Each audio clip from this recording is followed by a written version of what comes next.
21ನೇ ತಾರೀಕಿನ ಮಾದಾಯ ಒಂದು ರೈತ ಹುತಾತ್ಮ ದಿನಾಚರಣೆಯನ್ನು ಅಂಗವಾಗಿ ಹಾಗೂ ಮುಂದಿನ ಹೋರಾಟದ ರೂಪರೇಷವಾಗಿ ಈ ಒಂದು ಬೆಳಗಾವಿ ಜಿಲ್ಲೆಯಲ್ಲಿ ನಾವೊಂದು ಪೂರ್ವ ಸಭೆ ಕರೆದಿದ್ದೀವಿ, ತಾವು ಬರಬೇಕು ಅಂತ ತಿಳ್ಕೊಂಡು ನಮ್ಮ ಅಧ್ಯಕ್ಷರು ನನಗೆ ಹೇಳಿದರು.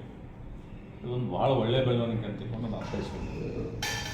ಯಾಕಂದ್ರೆ ನಾವೆಲ್ಲ ರೈತ ಮುಖಂಡರು ನಾವು ಅಂತ ಯಾವಾಗ ಬರ್ತೀವಿ, ಒಗ್ಗಟ್ಟಾಗ್ತೀವಿ, ಅದು ಯಶಸ್ವಿ 100ಕ್ಕೂ 100 ಯಶಸ್ವಿ ಆಗ್ತೀವಿ ಅಂತ ನಾನು ಒಂದು ಅನುಭವದ ಮಾತಿನಲ್ಲಿ ನಾನು ಹೇಳಿ ಬಯಸ್ತೇನೆ.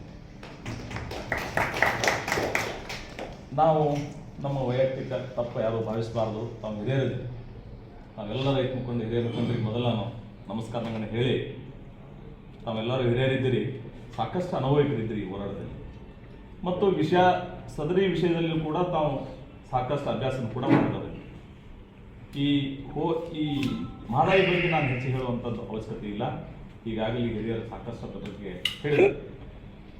ನಾವು ಸಾಕಷ್ಟು ರೈತ ಮುಖಂಡರಿದ್ದೀವಿ. ನಮ್ಮ ರೈತರು ಎಲ್ಲ ಭೂಮಿಯೊಳಗೆ ಉಳುಮೆ ಮಾಡ್ತಿರ್ತಾರೆ. ನಮ್ಮ ಮುಖಂಡರು ಅಂತ ಹೇಳಿ ನಮ್ಮ ಬುದ್ಧಿವಂತರ ಅಂತ ತಿಳ್ಕೊಂಡು ನಮಗೆ ಒಂದು ಬೆಂಬಲವನ್ನೇ ಒಂದು ಗೌರವವನ್ನು ಅಂತ ಕೊಡುವಂಥ ಒಂದು ವ್ಯವಸ್ಥೆ ಬಂದಿರ್ತದೆ. ಒಂದು ರೀತಿ ಆ ಒಂದು ವ್ಯವಸ್ಥೆಯನ್ನು ನಾವು ಗೌರವವನ್ನು ಉಳಿಸ್ಕೋಬೇಕು ಅಂತಂತಂದ್ರೆ ನಾವೆಲ್ಲರೂ ಇವತ್ತು ಅಣ್ಣ ಹೇಳಿದ್ರು, ಗೌಡ್ರು ಹೇಳಿದ್ರು, ಈ ನರಗುಂದದ ರೈತ ಸಂಘದವರು ಸೀಮಿತ ಆಗಿಬಿಟ್ಟಿದ್ರು ಅಂಥೇಳಿ, ಅದೊಂದು ತಪ್ಪು ಆಗಿದೆ ಅಂಥೇಳಿ. ಸಹಜ, ಅದನ್ನು ಒಪ್ಕೊಳ್ತೀನಿ. ನಾನು ಕೂಡ ಭಾರತೀಯ ಕಿಸಾನ್ ಸಂಘದಿಂದ ನಾನು ಈ ಒಂದು ಹೋರಾಟಕ್ಕೆ ಬೆಂಬಲ ಕೊಡುವಂಥ ಪರಿಸ್ಥಿತಿ ಒಳಗೆ ನಮ್ಮಲ್ಲೇ ನಾನು ಹೇಳಿದೆ, ಹೀಗಾಗಬಾರ್ದು. ಹೋರಾಟ ಅಖಂಡವಾಗಿ ಎಲ್ಲ ಕರ್ನಾಟಕದಲ್ಲಿರ್ತಕ್ಕಂಥ ರೈತ ಮುಖಂಡರು ನಾವು ನೀವು ಅಂತಾನೆ. ಇವತ್ತು ನಾನು ಅಷ್ಟೇ, ಇವತ್ತು ನಾನಾದ್ರೂ ಭಾರತೀಯ ಕಿಸಾನ್ ಸಂಘದವ್ರಿಗೆ ನಾನು ಹೇಳ್ತೀನಿ, ಅಲ್ಲಿ ಕರೆದ್ರೆ ಹೋಗ್ಬಾರ್ದು ಅಂತ ನಿಮ್ಮ ನಿಯಮ ಎದುರು ತೆಗೆದು ಹಾಕ್ರಿ. ನನಗೇನು ಬೇಕು, ಅವನು ರೈತ, ನಾವು ರೈತರು, ನಾವು ಹೋರಾಟ ಮಾಡೋದು ರೈತರ ಸಲುವಾಗಿ, ಅವ್ರು ನೋಡೋದು ರೈತರ ಹಿತಾಸಕ್ತಿ ಮಾಡ್ತಾರೆ.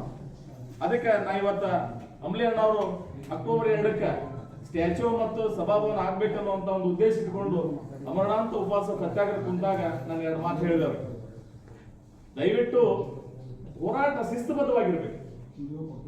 ಶಿಸ್ತುಬದ್ಧವಾಗಿ ನಾವು ಹೋರಾಟ ಮಾಡಿದ್ರೆ ನಾವು ಅದರಲ್ಲಿ ನಾವು ಸಫಲರಾಗಲಿಕ್ಕೆ ಯಾವುದೇ ಸಮಸ್ಯೆ ಇಲ್ಲ ಅನ್ನೋದು ಅಂತ ಹೇಳಿದಾಗ, ಆಯ್ತ್ರಿ ಪಾಟೀಲ್ರ ಹಂಗೆ ಮಾಡೋಣ ಅಂತ ಹೇಳಿದ್ರು. ನಿರಂತರವಾಗಿ 10 ರಿಂದ 12 ದಿವಸ ಅಮರನಾಥ ಉಪವಾಸ ಸತ್ಯಾಗ್ರಹವನ್ನು ಕೈಗೊಂಡ್ರವರು.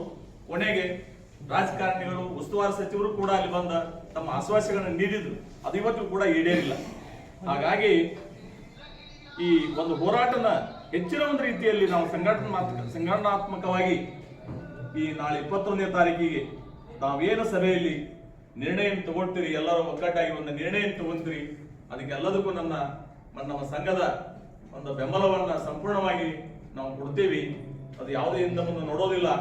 ತಮ್ಮ ಮುಖಂಡತ್ವದಲ್ಲಿ ಇನ್ನೇ ನಡೀಲಿ ಅನ್ನುವಂತ ಮಾತನ್ನು ಹೇಳಿ, ನಾನು ಇಲ್ಲೆಲ್ಲ ನನ್ನ ಮಹಿಳಾ ರೈತ ಮುಖಂಡರಿಗೂ ಹಾಗೂ ಎಲ್ಲ ನನ್ನ ಬೆಳಗಾವಿ ಜಿಲ್ಲಾ ಮುಖಂಡರಿಗೂ, ಇತರೆ ಜಿಲ್ಲೆಯಿಂದ ಬರ್ತಕ್ಕಂಥ ಎಲ್ಲ ರೈತ ಮುಖಂಡರಿಗೂ ಕೂಡ ನನ್ನ ಧನ್ಯವಾದಗಳನ್ನು ಹೇಳಿ, ನಾವು ನಿರ್ಣಯಕ್ಕೆ ಕೈಗೊಂಡಿರ್ತಕ್ಕಂಥ ನಿರ್ಣಯ ಸೂಕ್ತವಾಗಿರ್ತಕ್ಕಂಥ ನಿರ್ಣಯ ಆಗಿದೆ, ಅದಕ್ಕೆ ನಮ್ಮ ಸಂಪೂರ್ಣ ಬೆಂಬಲ ಇದೆ ಅಂತ ಮತ್ತೊಮ್ಮೆ ಹೇಳಿ, ನನಗೆ ಈ ವೇದಿಕೆ ಮೇಲೆ ಮಾತನಾಡಲಿಕ್ಕೆ ತಾವೆಲ್ಲರೂ ನನಗೆ ಅವಕಾಶ ಮಾಡಿಕೊಟ್ಟಿದ್ದಕ್ಕಾಗಿ ತಮ್ಮೆಲ್ಲರಿಗೂ ಪೂರ್ವಕ ಮತ್ತೊಮ್ಮೆ ಧನ್ಯವಾದ ಹೇಳಿ ನನ್ನ 2 ಮಾತನ್ನು